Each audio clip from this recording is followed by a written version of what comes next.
దళిత బడుగు బలహీన వర్గాలకు సంబంధించి కుల వివక్ష జరిగితే కేసులు పెట్టడానికి, అరెస్టులు చేయడానికి బోలెడని చట్టాలున్నాయి. అదే సందర్భంలో బోలెడని వ్యవస్థలున్నాయి.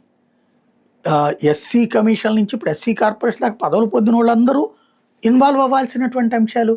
అదే సందర్భంలో ఆయన బాలకోటయ్య గారికి సంబంధించిన విభాగం ఉంది, వాళ్ళందరూ ఇన్వాల్వ్ అవ్వాల్సినటువంటి అంశం.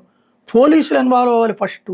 ఏం జరుగుతుందో అర్థం కావట్లేదు. గత కొన్ని రోజుల నుండి జరుగుతున్నదంతా మళ్ళొకసారి పతాక స్థాయికి జరిగింది. ఎన్టీఆర్ జిల్లా శ్రీరాంపురంలో ఒక మాల సామాజిక వర్గానికి సంబంధించిన అమ్మాయిని కాపు సామాజిక వర్గానికి సంబంధించిన అబ్బాయి పెళ్లి చేసుకుంటే అక్కడ కుల పెద్దలు పెళ్లి చేసుకోవడానికి వీల్లేదంటాం, అయినా అతను చేసుకుంటే కుల బహిష్కరణ చేయటం, ఆ పైన పెళ్లికి ఎవరు వెళ్ళడానికి వీల్లేదని ఊళ్ళో టంకులేసిన ఆ వేసినటువంటి వాళ్ళ మీద చర్యలు. చివరికి ఇప్పుడు ఆ అమ్మాయి అబ్బాయి ఆ ఊళ్ళో బతకలేక ఊరు వదిలేసి వెళ్ళిపోయారు. అయితే అమ్మాయి తల్లిదండ్రులకి 2 లక్షల పెనాల్టీ వేశారట. 2 లక్షలు కడితేనే మీరు ఇంట్లో ఊళ్ళో ఉండాలి, లేకపోతే వేలన్నారట. ఎవడాడు అసలు?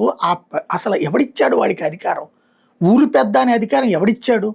ఈవెన్ సర్పంచులకే లేదు అధికారం, లేదా అక్కడ ఉన్నటువంటి ఏ ఒక్కళ్ళకి లేదు అధికారం, పోలీసులకే లేదు అధికారం వెలివేయడాలు, న్యాయ వ్యవస్థకే లేదు అధికారం. ఎవరు చేస్తున్నారు అట్లాంటి వాళ్ళు? ఇక వీళ్ళెవరూ పని చేయకపోతే భట్టు దేవానంద్ గారు లాంటి వాళ్ళు హైకోర్టు జడ్జిలు సీరియస్గా తీసుకుని దాని మీద అక్కడికి వెళ్ళి ఎంక్వైరీ చేసి తేల్చాల్సిన అవసరం ఉంది. లేకపోతే కులవక్షకు సంబంధించిన మొన్న గుడిలోకి రానివ్వకపోవడం లాంటి ఉదంతాలు పెరుగుతాయి. ఆ తొలి దశలోనే ఇట్లాంటి దరిద్రుల్ని కంట్రోల్ చేయాలి.